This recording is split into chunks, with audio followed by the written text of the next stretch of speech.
Over 40% of university students face food insecurity nationwide. Due to the increasing costs of tuition, rent, textbooks, and a myriad of others, food remains one of the few flexible costs for students. As defined by the United Nations, food security exists when all people at all times have physical, social, and economic access to sufficient, safe, and nutritious food that meets their dietary needs and food preferences.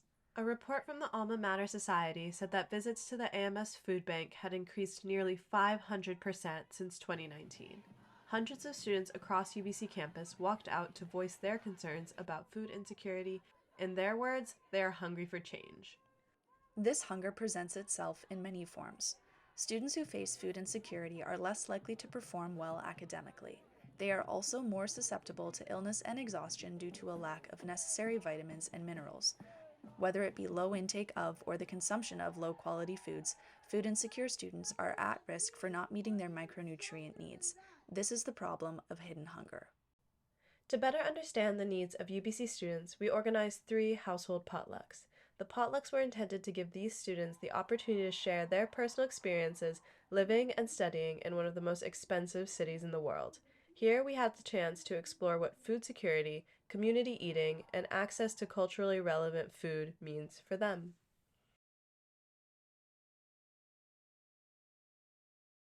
Sometimes I cook things that I didn't necessarily grow up eating, but are typically French, just so that I can feel somewhat connected to my French side.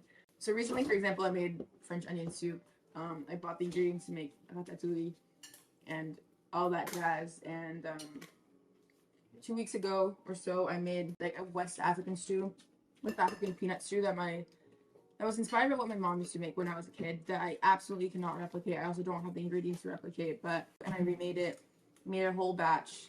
Now it's half of it is frozen in my freezer, and I pop it out anytime I don't have time to cook or anytime I want something hearty and filling. Half of the time I'm cooking things that remind me of home or my childhood, because I started cooking a lot when I was already at home, and some of the things that my parents were making I want to remake. And other times when I'm too tired to do that, which is most of the time, it's something quick, like salad. When you have like a home cooked meal made by your mom, it's not the same as like you trying to replicate it, especially in Canada where it's one like very expensive, and two, you don't like get the correct ingredients in the Asian aisle of grocery stores. And my first year of university, some of my friends were like, "Oh, you're quite a picky eater," but it was just very different for me to come to Canada, where food really isn't very flavorful or spicy. So it's hard for me to like make that transition from like always eating at home, like Indian food at home, to coming here and not. But I fail to usually think consciously when I eat, because I don't know, most of the time I'm just like, I just want to fill my stomach and go to bed. So yeah. Kat and Samika bring up a great point. Most students are often too tired to prepare nourishing meals or simply don't have the time. Quick snacks such as pumpkin seeds or Brazil nuts are a great way to increase your iron and selenium intake. Low iron and selenium status have been linked to adverse effects on energy metabolism and immune system function. My definition at this point of healthy would be like incorporating different food groups in like at different levels. But I definitely went through a period in my early teens, like I think a lot of girls went through, where they were like, that food is inherently bad. Like, and I caught myself before it got too bad. But that has definitely impacted the way I see food now, because I know that I went through that period of like, not restriction, but like categorization of food. I was like, this is bad, this is good, like this, Now I'm like, and I saw how unproductive and like unfruitful that thought process was, and I'm just like, all the food is good as long as like I eat it in like in balance. Yeah. Achieving balance with food can be challenging. One way to combat this is community eating. This often encourages people to explore diverse foods and fosters healthier relationships with food. I would not consider myself the greatest cook or the most like well versed, but I know how to cook few things, but I feel like I've tried to master those recipes. I learned from my sister. She's a great cook and she just loves food. I love cooking because of her, because she teaches me in such a fun way. I think I have an awareness of like flavors that go together well. Like I was raised with that knowledge. Like when I started cooking for myself and figuring it out, it was more like, okay, how long do I put it in for, rather than like confusion about what flavors go together. So I would say like I definitely taught myself more the like techniques of cooking. There's been such a vague understanding of like, yeah, I know that like spinach has iron, I know all these foods are good for me because of specific reasons and micronutrients, but I do not have an understanding of it at all. And I feel like that's like I'm super unaware of what I'm putting in my body and like the specific things that it's reacting with. Yeah. Which I would love to know more about, because I don't think I'm a very conscious eater. Also, like, where are you supposed to learn this stuff? Because it's not something that like most family members know and would teach you. You know, it's kind of one of those things that you would need to like take a college class on, or be really intentional about researching it yourself. You know, it's not easily accessible information. Which is weird because everybody knows that oranges are high in vitamin C, but not take it a step further and be like, vitamin C is good for your... That also brings up the point of like being a student and kind of wanting to care more about maybe your health by buying organics and buying like all these like supplements and all these like high-end brands, but also like being in a conflict of like not having enough money because all the healthy stuff is on the higher bracket. That's something that I struggle with. I think we're in a really unique position being a university farm. I really feel like we're here to feed the students first and foremost. I think a big part of bringing the food onto campus is just first of all making it more accessible. When I think of food security, it's a lot to unpack. What I want to envision is a world or a society where people have access to food that they can afford without thinking about it, where food is like a basic human right. I know Sprouts, who does amazing work on campus, like food is free, right? Food is a human right.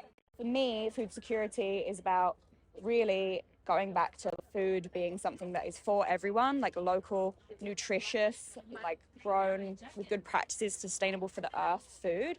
Food security, food sovereignty is like not something that's really thought about by most. And we're in a weird situation now where like you're not going to necessarily save money by going to a supermarket.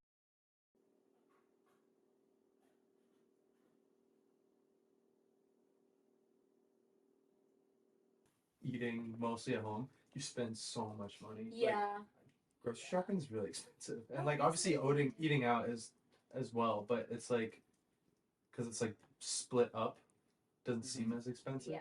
But when you go to the grocery store, and it's just like also with like inflation specifically since COVID, I've like seen how much less groceries I can buy for the same amount of money that I did when I first moved here, and it's like kind of scary. Yeah. Like depending on like where you eat out, like if you eat like cheap, not so healthy food when you eat out, it is like hard to justify wanting to cook at home too, with like time and money. As a student. Yeah. That's the other thing. Like people like will blame buyers, like the consumers, for a lot of this stuff. It's like, well, why are you not buying organics? Like, because I can't afford it. Why are you producing non-organic food that's filled with pesticides? Like you can't think of food security without thinking about climate change. Like last summer, Sam was working at the farm and all of his produce was dead. Yeah. Like they didn't have anything left. So we have a lot of conversation now, and like our degree too is like fostering connections where you are now, like in a city and like community gardens and whatnot. But like that's such an old way of thinking. Like, oh, it's great, we have food gardens in our city. I'm like, there's supposed to be food everywhere around us, and we've just changed the landscape so much. Like it's not this new connection, it's something that's always been here that we've distanced ourselves from for so long. Thinking about sustainability, a lot of people think of it as like, oh, environmental, save this, save that. It's like, no, like how can we actually survive where we live without relying on other resources, like external resources? Like how can we be sufficient on our own? And that's a huge issue and topic of conversation. A key resource on UBC campus that aims to support student food security is Sprouts Cafe. Sprouts is a completely student volunteer-run organization that sustainably sources food to prepare affordable meals and serve them directly to the greater UBC community. I think being able to see the people who are actually going to be benefiting from the food that we're giving out. I really like the face-to-face interactions. That's something that, but my volunteer work in the past is like, you don't get to see the people who you're directly affecting. So it's really fun to see the community who is either here to just support us and hang out, or the people who really need the food. Yeah. My favorite thing about Sprouts has always been the community and the people here, and I was like, oh my god, I want to meet as many of them as possible. Our core initiatives are Sprouts Cafe and Community Eats. So the cafe runs 4 days a week, 9:30 till 4:30, providing like lunch and breakfast and lunch, baked goods, teas, and whatnot. You know, providing food to people is not just like, you don't just want to be giving people the cheapest option, right? You want the food to be nutritious, you want it to be enough, and things like that. So we really do try to cover all those bases. And our goal is to provide a safe community space where you can always come to for a meal, and no one's ever turned away, and that's how it should be. Food security should be dignified for all, and that everyone on campus and in our community should be food secure, and these are all attainable, and we do this at Sprouts every single day, and that's our goal, is to continue doing that every single day. Yeah, so really at the core of what Sprouts is, you know, reducing hunger on campus, whether that's students, staff, faculty, anyone really, our entire community. And that stems from just our desire to promote food security in general on campus. What food security really means to me is cheap, accessible, affordable access to nutritious food, but it goes a lot beyond just not being hungry. It's really about having access to healthy, sustainable food, about having access to foods that are culturally appropriative, and the fact that you should have a say on where your food's coming from, making it ethically sourced, and also on the whole process of production of food, on workers being compensated fairly, about food not coming from a place that's exploitative, but one that's really in harmony with the systems that it comes from. And so we've run many initiatives in general just to combat hunger on campus, but at the core of that comes the need to promote food security, not only in our community, but just in general. And that's why we really like to speak out about this to the university and the institution as well.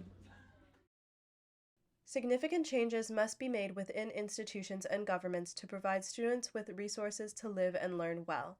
We encourage you to reflect on what these students have shared today. While their experiences are unique, food insecurity is a threat to everyone's health and well-being. Rates of micronutrient malnutrition continue to rise across the globe. While there are individual efforts that can be made to improve health status, key drivers of food insecurity reach far beyond the individual level. The compounding effects of the climate crisis will further amplify global food insecurity. Global wealth disparity will only increase the gap between food insecure and secure people. Understanding that food insecurity is not simply the product of choice, but rather the result of systemic flaws is the key to addressing the problem at its core.